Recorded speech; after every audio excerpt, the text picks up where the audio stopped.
અમદાવાદ મિત્ર ન્યૂઝની ટોપ 10 ખબરોમાં આપનું હાર્દિક સ્વાગત છે। માનવસર્જિત હોનારત માટેના કાયદામાં સરકાર સુધારો લાવશે। આવતા ચોમાસુ સત્ર સુધીમાં આ નવા સુધારા સૂચવતું એક વિધેયક વિધાનસભામાં પસાર કરવા માટે સરકારે તૈયારીઓ હાથ ધરી છે। આ માટે સરકાર કાનૂની અને વૈધાનિક માર્ગદર્શન પણ મેળવશે। વર્તમાન કાયદામાં સુધારો એટલા માટે જરૂરી છે કે નિયમો અને કાયદા મોજૂદ હોવા છતાં આવી ઘટના બને છે કારણ કે તેનું અમલીકરણ યોગ્ય રીતે અને કડકપણે થતું નથી। સંભવિત દુર્ઘટના સામેનું દુર્લક્ષ્ય સેવાય છે। નિયમોનું પાલન કરવામાં ગંભીરતા જળવાતી નથી। માત્ર આગ જ નહીં, અન્ય હોનારતોને પણ સમાવેશ। શહેર અહેવાલ રાજ્ય સરકારે રાજકોટ અગ્નિકાંડની તપાસ કરવા એસઆઈટીની રચના કરી। પ્રાથમિક રિપોર્ટમાં ધ્યાને આવ્યું છે કે આગ લાગ્યા બાદ ગેમ ઝોનમાં 4000 ડિગ્રી કરતાં વધુ ગરમીનું નિર્માણ થયું હતું। બેહદ ગરમીને કારણે ગેમ ઝોનના લોખંડના સ્ટ્રક્ચર્સના કડર અને પાઇપો પણ વળી ગયા છે। આવી સ્થિતિમાં ગેમ ઝોનમાં રમતા બાળકો અને માણસોની શું હાલત થઈ હશે। અધિકારીઓનું અનુમાન છે કે મિસિંગ લોકોના મૃતદેહોના અવશેષો પણ ભસ્મ થઈ ગયા હોઈ શકે છે। આ અંગે હજુ કોઈ બોલવા તૈયાર નથી।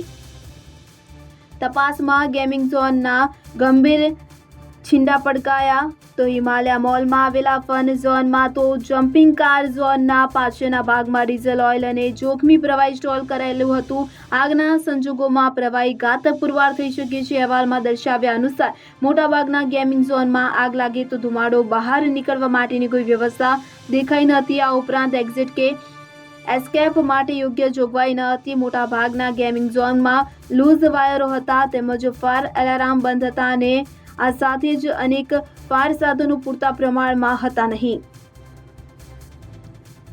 સિવિલના વિવિધ વોર્ડમાં 70 કુલર મુકાયા। રાજ્યમાં ગરમીની પ્રવર્તમાન સ્થિતિને ધ્યાને લઈ અમદાવાદ સિવિલ હોસ્પિટલ દ્વારા દર્દીઓના હિતાર્થે મહત્વનો નિર્ણય કરવામાં આવ્યો છે। અમદાવાદ સિવિલ હોસ્પિટલમાં નોન એસી વોર્ડમાં કુલર મૂકવામાં આવ્યા છે। વધુમાં અમદાવાદ સિવિલ અને 1200 બેડ હોસ્પિટલમાં રહેલ એસી વોર્ડનો અને બિનઉપયોગી જગ્યાનો મહત્તમ ઉપયોગ થઈ શકે તે પ્રકારનું પણ સમગ્ર આયોજન તંત્ર દ્વારા હાથ ધરાયું છે।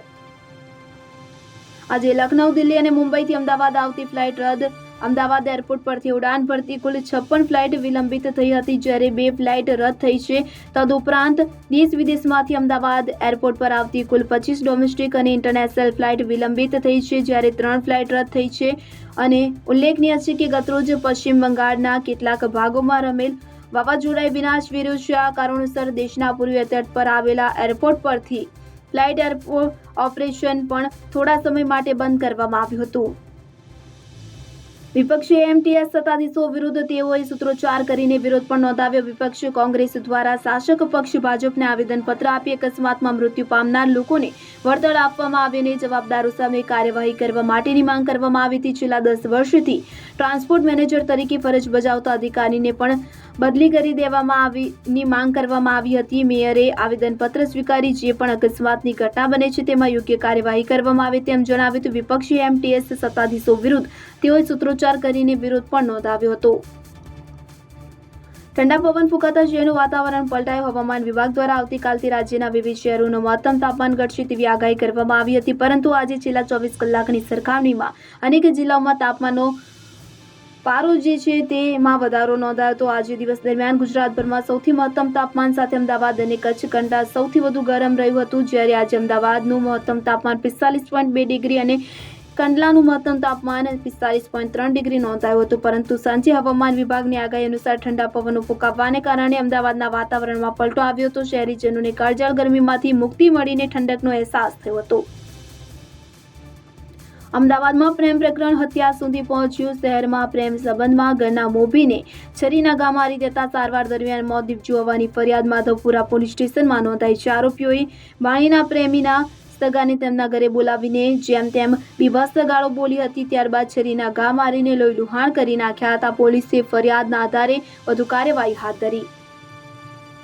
વસ્ત્રાલના એએમસી પ્લોટમાં કર્યાવર આપવાના નામે છેતરપિંડી। અમદાવાદ શહેરના વસ્ત્રાલ વિસ્તારમાં આવેલ મ્યુનિસિપલ કોર્પોરેશનના પ્લોટમાં 113 યુગલોના સમૂહ લગ્ન માટેની જાહેરાત કરી હતી।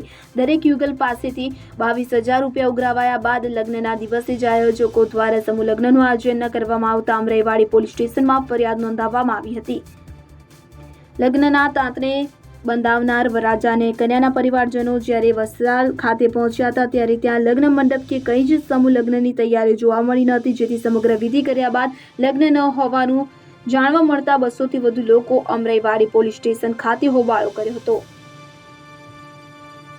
બાવળા પાલિકાનો પ્લાનિંગ વિનાનો પ્રી મોન્સૂન પ્લાન હોય છે। આ વર્ષે પણ ચોમાસા પહેલા ₹5 લાખના ખર્ચે કામગીરી આરંભાઈ છે, જેમાં અલગ અલગ વોર્ડમાં વરસાદી પાણીના નિકાલ માટેની ગટર લાઇન, કુંડીઓ, મોટા કાંસ નાળા, તળાવની આજુબાજુની સફાઈ, રોડની સાઈડના જંગલ કટિંગ કરાશે, પરંતુ નીચાણવાળા સોસાયટી વિસ્તાર, મુખ્ય માર્ગો અને હાઈવે ઉપર ભરાતા પાણીના નિકાલની કોઈ નક્કર પ્લાન નથી। બાવળામાં 1 થી 2 ઇંચ જેટલો પણ વરસાદ પડે તો નીચાણવાળા વિસ્તારો પાણી થઈ જાય છે। અહેમદાબાદ મિત્ર ન્યૂઝની યુટ્યુબ ચેનલને સબસ્ક્રાઇબ કરો અને બેલ આઇકોન જરૂરથી દબાવો, જેથી દરેક મહત્વના વિડીયોની નોટિફિકેશન તમને મળતા રહેશે।